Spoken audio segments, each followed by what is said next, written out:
औज़ुबिल्लाहिमिनश्शैतानिर्रजीम बिस्मिल्लाहिर्रहमानिर्रहीम। Dear students of class 11th, पिछली दफ़ा हमने बैलेंसिंग ऑफ केमिकल इक्वेशंस के बारे में पढ़ा था।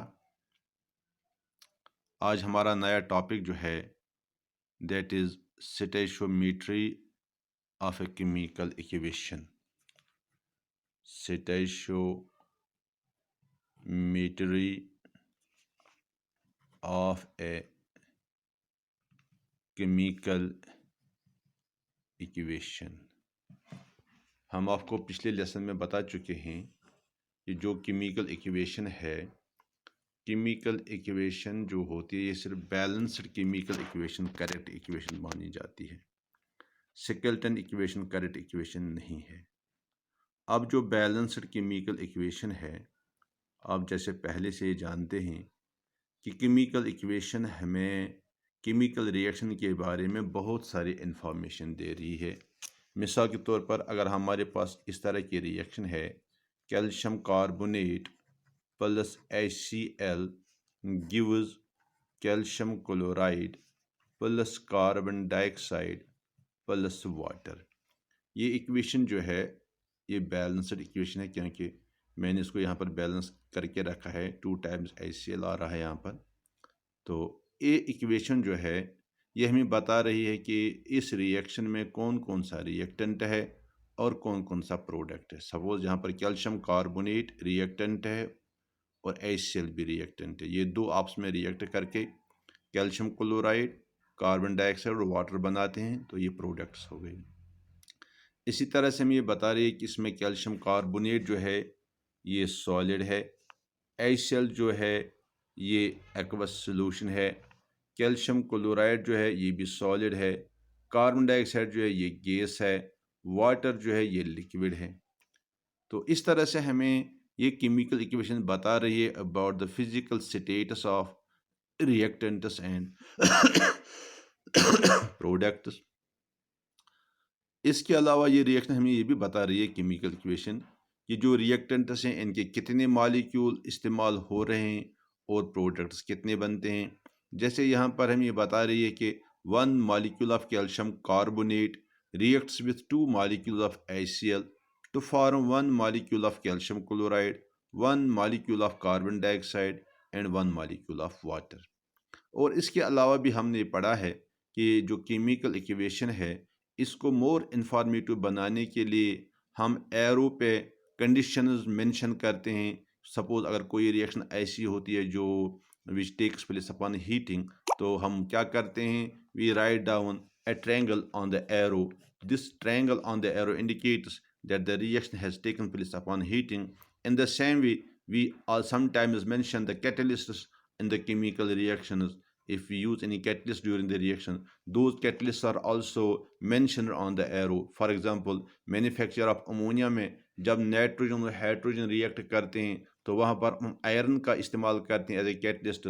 तो वो जो आयरन है उसका वो भी लिखा जाता है ऑन द एरो। इसी तरह से अगर किसी रिएक्शन में हीट एनर्जी एब्जॉर्ब होती है या रिलीज होती है तो अकॉर्डिंगली हम उसमें प्लस हीट या माइनस हीट ऐड करते हैं, जिससे वो इक्वेशन हमें इंफॉर्मेटिव बनती है।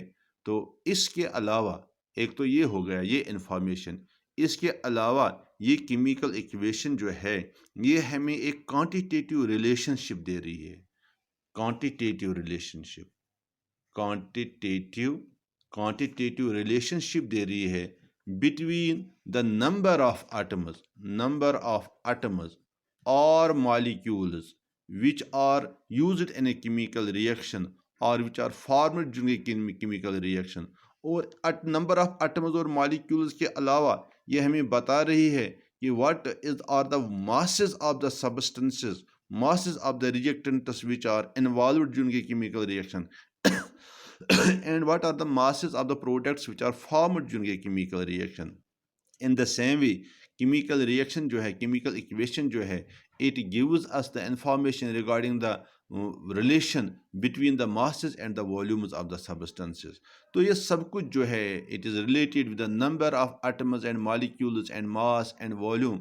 तो इसी क्वांटिटेटिव रिलेशनशिप को हम स्टोइचियोमेट्री कहते हैं। तो ये जो स्टोइचियोमेट्री वर्ड है it has been actually obtained from a Greek word stoichiometry which means measuring the number of atoms, measuring the number measure करना, इसी को हम स्टोइचियोमेट्री कहते हैं। तो स्टोइचियोमेट्री ऑफ ए रिएक्शन या स्टोइचियोमेट्री ऑफ ए इक्वेशन का मतलब ये हुआ कि हम काउंट करते हैं number of atoms formed during a chemical, number of atoms and molecules taking part during a chemical reaction and the new number of molecules and atoms formed during the chemical reaction।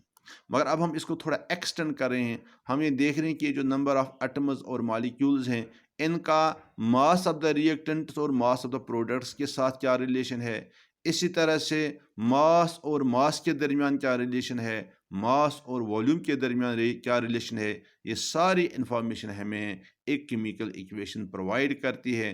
तो इस सारी information को हम stoichiometry of a chemical equation कहते हैं। मिसाल के तौर पर जो इक्वेशन मैंने यहाँ ऊपर लिखी, हम ये बता देंगे इसमें इसी इक्वेशन को हम कोड करके हम ये बता देंगे कि ये इक्वेशन जो है ये हमें किस तरह से इंफॉर्मेशन देती है regarding the reactants and products, their number of moles, molecules, masses and volumes. अब फिर से देख लीजिए जो इक्वेशन मैंने लिखी है यह है calcium carbonate plus twice HCl, it gives calcium chloride plus carbon dioxide plus water. तो ये इक्वेशन बता रही है हमें कि 1 molecule of, or you may say 1 mole of calcium carbonate reacts with 2 moles of HCl to form 1 mole of calcium chloride, 1 mole of carbon dioxide and 1 mole of water। या आप इस तरह भी कह सकते हैं 1 molecule of calcium carbonate reacts with 2 molecules of HCl to form 1 molecule of calcium chloride, 1 molecule of carbon dioxide and 1 molecule of water। तो ये इंफॉर्मेशन हमें डायरेक्ट केमिकल इक्वेशन से मिल रही। तो पहली जो है it is the relation between the number of moles of reactants and number of moles of products formed. तो ये सिंपल सी बात है, इक्वेशन से हमें पता चल जाता है कि 1 मोल ऑफ कैल्शियम कार्बोनेट जो है it reacts with 2 moles of HCl to form 1 mole of calcium chloride, 1 mole of water, carbon dioxide and 1 mole of water. इसको हम कहेंगे relation between number of moles. तो दूसरी इंफॉर्मेशन जो है it is between number of molecules, यानी 1 molecule of calcium carbonate reacts with 2 molecules of HCl to form 1 molecule of calcium chloride, 1 molecule of carbon dioxide and 1 molecule of water। ये तो आप पहले से जानते हैं, molecule means 1 molecule and mole means Avogadro's number of molecules। तो अब देख लीजिए एक और बात, अब ये जो कैल्शियम कार्बोनेट है अगर आपको इसका mass calculate, molecular mass calculate करना हो तो देख लीजिए कैल्शियम जो है इसका एटॉमिक मास 40 है, कार्बन का 12 है, ऑक्सीजन का 16 है, चूँकि यहाँ पर 3 ऑक्सीजन है तो टोटल पे इसका मास बनेगा 48। जब हम इसको ऐड करेंगे it becomes equal to 100। So molecular mass of calcium carbonate is 100। इसी तरह आप HCl का कैलकुलेट कर सकते हैं, दैट इज़ 2 एक हाइड्रोजन का एटॉमिक मास 1 है, क्लोरीन का 35.5 है, तो टोटल पे जब आप देखोगे it will become equal to 73। इसी तरह से कैल्शियम क्लोराइड जो है फिर से कैलकुलेट कीजिए, कैल्शियम का 40 है तो 2 क्लोरीन ही, एक का 35.5 है तो 2 का हो गया 71। तो इस तरह से टोटल जो आएगा that will be 111। Carbon dioxide जो है इसमें कार्बन 12 है, ऑक्सीजन 2 हैं तो दैट इज़ 32, तो टोटल पे 44 बनता है। वाटर जो है इसका है 2 + 16 दैट इज़ 18। तो इस तरह से हम ये बता सकते हैं ये जो कैल्शियम कार्बोनेट है अगर हम ये मास ग्राम्स में एक्सप्रेस करेंगे, मोलर मास जिसे हम कहते हैं, तो हम ये कह सकते हैं कि 100 grams of calcium carbonate reacts with 73 grams of HCl to form 111 grams of calcium chloride, 44 grams of carbon dioxide and 18 grams of water। तो इस तरह से ये जो बात हमने मासेस के बारे में की, हम इसे कहेंगे it is mass mass ratio, mass of reactants and mass of products, what mass of reactants are taken and what are the masses of the different products formed। तो इस तरह से ये केमिकल इक्वेशन जो है ये हमें बता रही है कि 100 grams by mass of calcium carbonate reacts with 73 grams by mass of HCl to form 111 grams by mass of calcium chloride, 44 grams by mass of carbon dioxide and 18 grams by mass of water। ठीक है ना। अब ये है कि जब हम chemical reaction कराते हैं लेबॉर्ट्री में, वहाँ पर 100 ग्राम्स कैल्शियम कार्बोनेट का इस्तेमाल नहीं करेंगे, मुमकिन है कि हम वहाँ पर 10 ग्राम इस्तेमाल करेंगे। तो फिर आप इस इक्वेशन की मदद से कैलकुलेट कर सकते हैं कि अगर आपने 10 ग्राम ही कैल्शियम कार्बोनेट का इस्तेमाल किया है तो फिर हमें कितना HCl इस्तेमाल करना पड़ेगा।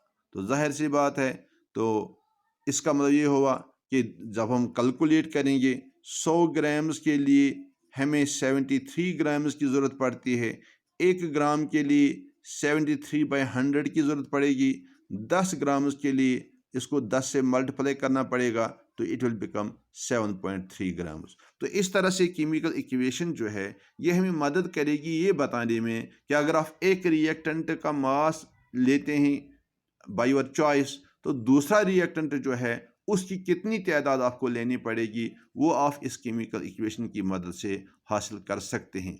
या इस तरह से भी आप कह सकते हैं कि रिएक्टेंट आपने कितना लिया और प्रोडक्ट कितना बनेगा। जैसे यहाँ पर आपने 100 ग्राम कैल्शियम कार्बोनेट लिया है और फिर इस 100 ग्राम कैल्शियम कार्बोनेट से हमें 44 grams of carbon dioxide generate हो रहे हैं।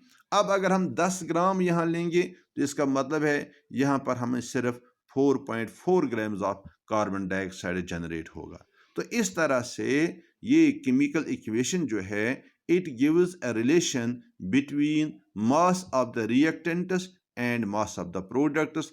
आप इसको मास रिलेशन भी कह सकते हैं। इसी तरह से अगर आप देखेंगे कि अगर हम यही 100 ग्राम कैल्शियम कार्बोनेट का रिएक्ट कराएंगे विद 73 ग्राम्स ऑफ HCl, तो वहाँ पर हम जानते हैं कैल्शियम क्लोराइड जो है वो 111 ग्राम्स बनेगा, वाटर जो है 18 ग्राम्स बनेगा। मगर जहाँ तक कार्बन डाइऑक्साइड का ताल्लुक है, चूँकि ये गैस है, तो जब हम किसी भी गैस का मोलर मास लेते हैं हम पहले से जानते हैं कि इसका वॉल्यूम जो होता है that is 22.4 litres at STP।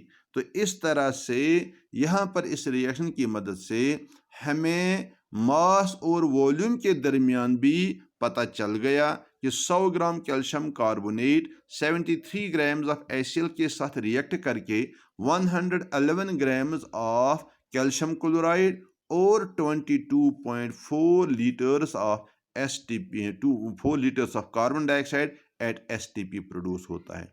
तो यहाँ पर हमें 22.4 लीटर्स ऑफ कार्बन डाइऑक्साइड जो है ये हासिल हुआ by taking 100 grams of calcium carbonate. अब अगर आप सिर्फ 10 ग्राम्स ऑफ कैल्शियम कार्बोनेट इस्तेमाल करेंगे तो आप 10 ग्राम्स ऑफ कैल्शियम कार्बोनेट से कितना कार्बन डाइऑक्साइड जनरेट होगा, प्रोड्यूस होगा एट STP, वो आप आसानी के साथ कैलकुलेट कर सकते हैं। इसके लिए भी हम यूनिटरी मेथड का इस्तेमाल करेंगे कि 100 ग्राम जो कैल्शियम कार्बोनेट का है it produces 22.4 litres of carbon dioxide. अब 1 ग्राम कितना जनरेट करेगा, that will be 22.4 divide by 100, और 10 ग्राम्स कितना प्रोड्यूस करेगा इसको हमें 10 से मल्टीप्लाई करना पड़ेगा। जब हम इसे 10 से मल्टीप्लाई करेंगे तो यहाँ पर निकलेगा 2.24 litres of gas at STP। तो इस तरह से हम, या अगर सपोज यहाँ पर हमें 22.4 litres of gas 100 grams of calcium carbonate से प्रोड्यूस हुआ है। अगर आप चाहेंगे कि हम 5 लीटर गैस आप प्रोड्यूस करना चाहते हैं एट STP, तो तुम्हें कितना कैल्शियम कार्बोनेट इस्तेमाल करना पड़ेगा। तो इसी तरह से हम कैलकुलेट करेंगे। 22.4 लीटर्स के लिए हमें 100 ग्राम की ज़रूरत है।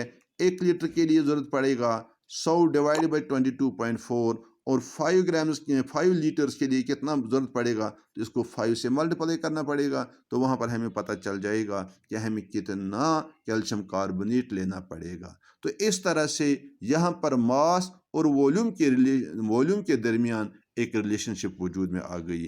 तो इस चीज़ को, जो ये रिलेशनशिप है between calcium carbonate, between reactants and products, इस सब को हम stoichiometry of a chemical reaction कहते हैं। तो यहाँ पर आप देख लीजिए, मैंने एक ये सारी जो मतलब इंफॉर्मेशन मैंने स्टोइचियोमेट्री के बारे में दे दिया, इसको मैंने एक छोटे से नोट की सूरत में भी आपके लिए तैयार कर रखा है। आप चाहो तो इसका स्क्रीनशॉट ले सकते हैं। तो चाहो तो मैं आपको इसका जो फ़ोटोग्राफ है इस पेज का, वो मैं आपको आपके व्हाट्सएप ग्रुप में डाल दूंगा।